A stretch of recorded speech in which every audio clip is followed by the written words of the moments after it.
Hi friends, welcome back again. पिछले lecture में हम लोगों ने स्टेटमेंट के बारे में पढ़ा था। आज हमें थोड़ा सा आगे जाके कंपाउंड स्टेटमेंट के बारे में पढ़ना है। पहली बात, कंपाउंड स्टेटमेंट किसे कहते हैं? What is mean by the compound statement? समझ लो, मैंने एक स्टेटमेंट कर दिया, all roses are red and white. All roses are red and white. तो इसमें मैंने दो सिंपल स्टेटमेंट को ज्वाइन किया है। एक्चुअली क्या हो सकते थे वो दो सिंपल स्टेटमेंट? कि एक तो हो सकता था रोजेस आर रेड, दूसरा हो सकता था रोजेस आर व्हाइट, लेकिन दोनों को मैंने कंबाइन कर दिया और मेरा स्टेटमेंट बन गया all roses are red and white. तो मैंने दोनों स्टेटमेंट को ज्वाइन करने के लिए एंड का यूज किया। एंड मीन्स और एंड। तो एंड का यूज करने की वजह से दोनों सिंपल स्टेटमेंट ज्वाइन हो गए। तो ऐसे स्टेटमेंट को हम लोग कंपाउंड स्टेटमेंट बोलते हैं, जिसमें हम दो या ज़्यादा सिंपल स्टेटमेंट को ज्वाइन करके और जो स्टेटमेंट बनता है उसे हम कंपाउंड स्टेटमेंट बोलते हैं। तो मैंने यहाँ पे बताया है कि कंपाउंड स्टेटमेंट मतलब क्या है? A statement which is form by joining two और मोर सिंपल स्टेटमेंट्स। लेकिन ये दो या सिंपल स्टेटमेंट को ज्वाइन करने के लिए हम लोगों ने जैसे कि एंड यूज किया था अभी, तो इसे बोलते हैं हम लोग logical connectives. By using the logical connectives. तो लॉजिकल कनेक्टिव्स जो मैंने यूज किया था इस स्टेटमेंट को ज्वाइन करने के लिए वो था एंड। ऐसे और कौन से लॉजिकल कनेक्टिव्स हम लोग यूज कर सकते हैं, इसके बारे में अब हमें इस लेक्चर में जान लेना है। और मैथमेटिकल लॉजिक के हिसाब से हर एक लॉजिकल कनेक्टिव का इम्पोर्टेंस, उसके साइन, उसका यूज, ये हमें समझ लेना है। तो सबसे पहले कौन से लॉजिकल कनेक्टिव्स यूज किए जाते हैं, इसकी लिस्ट मैंने यहाँ पे शॉर्टकट में आपको दी हुई है। लॉजिकल कनेक्टिव्स फिर से एक बार बता देता हूँ। लॉजिकल कनेक्टिव मतलब क्या? तो ऐसा वर्ड जो दो सिंपल स्टेटमेंट को ज्वाइन करता है और कंपाउंड स्टेटमेंट बनाता है। तो बहुत ही आसान है, कंफ्यूज होने की भी जरूरत नहीं है। जैसे जैसे एग्जाम्पल आएंगे आप खुद ब खुद समझ जाओगे। तो पहला लॉजिकल कनेक्टिव है एंड, जो कि बहुत बार हम लोग यूज करते हैं। एंड मैंने यहाँ पे बट भी लिखा है क्योंकि बट ये लॉजिकल कनेक्टिव सेम एंड के तरीके से ही काम करता है। तो अगर आपको कभी स्टेटमेंट में बट आता है तो आपको उसके लिए भी एंड कंसिडर करना है। जब आप एग्जाम्पल सॉल्व करोगे तो बट और एंड दोनों के लिए सेम सिंबल हम लोग यूज करने वाले हैं, इसलिए मैंने यहाँ पे मेंशन करके रखा है कि and in the bracket I also write down but. दूसरा लॉजिकल कनेक्टिव है और, third not, fourth if then, and fifth one if and only if. If and only if, जिसके लिए हम लोग इफ IFF ये भी कभी कभी कनेक्टिव यूज करते हैं। तो आपको ये समझ लेना है कि ये कंपाउंड स्टेटमेंट बनाने के लिए यूज होने वाले कनेक्टिव्स हैं, जिसे हम लॉजिकल कनेक्टिव्स बोलते हैं। तो हर लॉजिकल कनेक्टिव के लिए एक सिंबल हमें दिया गया है, वो सिंबल मैंने यहाँ पे मेंशन किए हुए हैं। जैसे कि एंड के लिए आपको ये सिंबल यूज करना है, ये आपको ख्याल में रखना है। और के लिए आपको वी, नॉट के लिए निगेशन। एक्चुअली ये कंपाउंड स्टेटमेंट को जिसमें एंड आता है उसे हम कंजक्शन बोलते हैं। So this symbol represents the conjunction. अगर स्टेटमेंट में और आता है तो वो स्टेटमेंट दिस जंक्शन का होता है और उसके लिए this junction is represented by this symbol. This junction के लिए आपको ये सिंबल यूज करना है। नॉट, उस जिस स्टेटमेंट में नॉट आता है वो स्टेटमेंट को हम लोग निगेशन बोलते हैं और निगेशन के लिए हम लोग ये सिंबल यूज करते हैं, that is the symbol for negation. अगर कंपाउंड स्टेटमेंट में इफ देन आता है तो उस स्टेटमेंट को हम कंडीशनल स्टेटमेंट बोलते हैं। We call that statement as a conditional statement and represented by this symbol. Again if and only if या फिर इफ ये कनेक्टिव अगर स्टेटमेंट में आता है तो उस स्टेटमेंट को हम लोग बाय कंडीशनल या डबल इम्प्लीकेशन स्टेटमेंट बोलते हैं। और उसके लिए ये दोनों सिंबल मैंने यहाँ पे लिखा है, कोई भी एक हम लोग यूज कर सकते हैं। तो आप लोगों को ये ख्याल में रखना है कि कौन सा लॉजिकल कनेक्टिव आने के बाद आप लोगों को उस स्टेटमेंट को क्या बोलते हैं और उसका सिंबल क्या होता है। That is a very important part regarding our syllabus और अवर एक्सरसाइज। आप लोगों को ये ख्याल में रखना है, that is a very important. चलिए यहाँ तक आपको समझ में आ गया होगा, अब हम आगे चलते हैं। तो अभी हमने जो चार्ट पढ़ा था जिसमें मैंने लॉजिकल कनेक्टिव्स आप लोगों को बताए थे और उसके सिंबल भी बताए थे, और अगर वो लॉजिकल कनेक्टिव आता है तो उस स्टेटमेंट को हमें क्या बोलना है वो भी मैंने बताया था। तो आइए अब हम शुरू करते हैं, जहाँ पे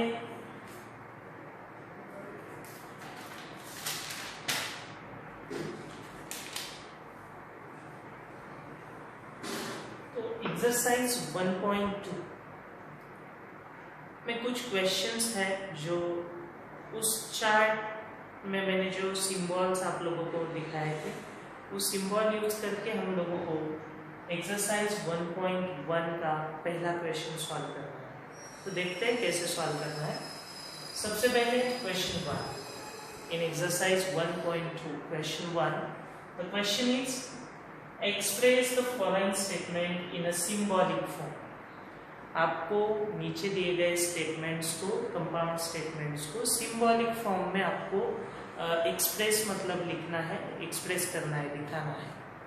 now what is the first question in that E is a vowel और 2 + 3 = 5। अभी यहाँ पे एक चीज आप लोग समझ लीजिएगा कि यहाँ पे और ये लॉजिकल कनेक्टिव आया हुआ है, तो इसका मतलब ये एक सिंपल सेंटेंस है E is a vowel और ये दूसरा सिंपल सेंटेंस है 2 + 3 स्टेटमेंट है, सॉरी ये पहला स्टेटमेंट है E is a vowel simple statement and second that is 2 + 3 = 5। ये दो सिंपल स्टेटमेंट और इस कनेक्टिव से कनेक्ट किए गए हैं। इसका मतलब यहाँ पे लॉजिकल कनेक्टिव जो यूज किया है वो और है। तो हम लोग अब क्या करेंगे कि ये दोनों जो सिंपल स्टेटमेंट है उसके लिए एक स्मॉल लेटर से हम वो सिंपल स्टेटमेंट को इंडिकेट करेंगे, दिखाएंगे। जैसे कि मैंने E is a vowel, इसके लिए मैंने स्मॉल p कंसिडर किया। E is a vowel, ये स्टेटमेंट मैंने कौन से लेटर से इंडिकेट किया है, दिखाया है, स्मॉल p से। अब दूसरा जो स्टेटमेंट है सिंपल स्टेटमेंट 2 + 3 = 5, तो उसके लिए हम लोग कंसीडर करेंगे स्मॉल q। स्मॉल q ये कौन सा स्टेटमेंट इंडिकेट कर रहा है, 2 + 3 = 5। अब ये दोनों स्टेटमेंट को ज्वाइन करने वाला मीन्स p और q को ज्वाइन करने वाला लॉजिकल कनेक्टिव है और। तो मैंने उस चार्ट में आप लोगों को बताया था कि और के लिए हम लोग कौन सा सिंबल यूज करते हैं, जो मैंने यहाँ पे लिखा है। और के लिए हम लोग दिस जंक्शन का सिंबल यूज करते हैं V से। तो ये दोनों स्टेटमेंट को मैं सिंबॉलिक फॉर्म में कैसे लिखूंगा, पहला स्टेटमेंट P, दूसरा स्टेटमेंट Q और इन दोनों स्टेटमेंट को ज्वाइन करने वाला कनेक्टिव और मीन्स दिस जंक्शन।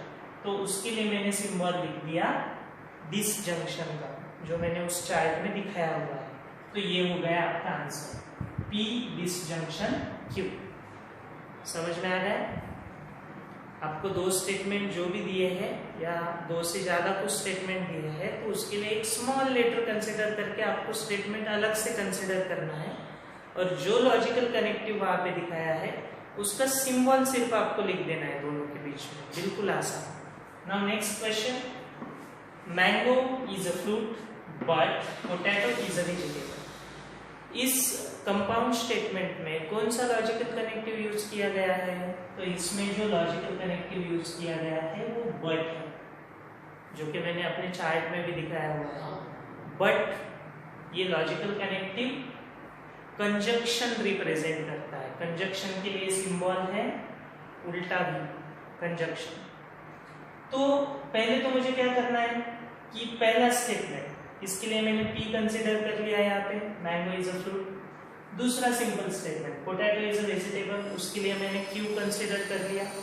और दोनों स्टेटमेंट को ज्वाइन करने वाला जो कनेक्टिव है वो बट है, तो मेरा सिंबॉलिक फॉर्म हो गया P। बट का जो सिंबल था कंजक्शन का, तो वो मैंने यहाँ पे लिख दिया। और आगे पोटैटो इज अ वेजिटेबल के लिए दूसरा Q, तो ये मेरा हो गया symbolic form P conjunction Q। बहुत ही आसान है, आप लोगों को सिर्फ क्या करना है, पहला स्टेटमेंट जो भी है उसे P कंसीडर करो या कोई भी स्मॉल लेटर कंसीडर करो, दूसरे स्टेटमेंट के लिए Q कंसीडर करो, और दोनों के बीच में जो भी लॉजिकल कनेक्टिव आया है उसका सिंबल लिख दो, तो आपका सिंबॉलिक फॉर्म में वो स्टेटमेंट रिप्रेजेंट हो जाएगा। बहुत ही आसान तरीका है। तो आइए चलते हैं, अब मैं ओरली आपको कुछ एग्जांपल्स बताता हूँ जो उसी एक्सरसाइज से आते हैं।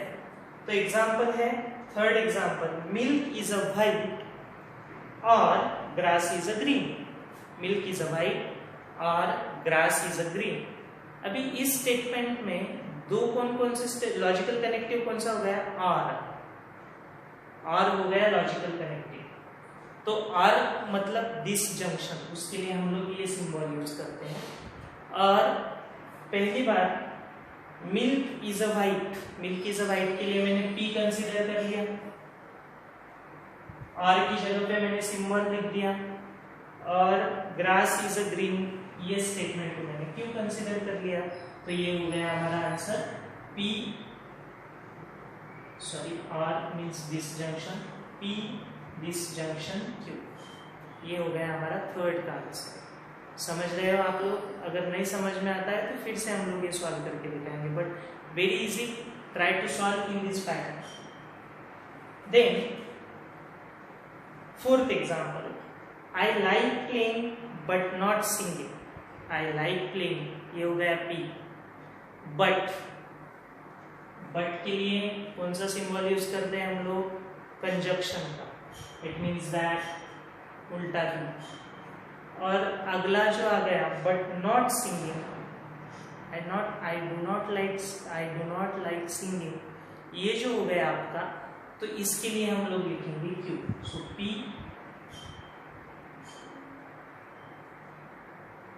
This junction, sorry,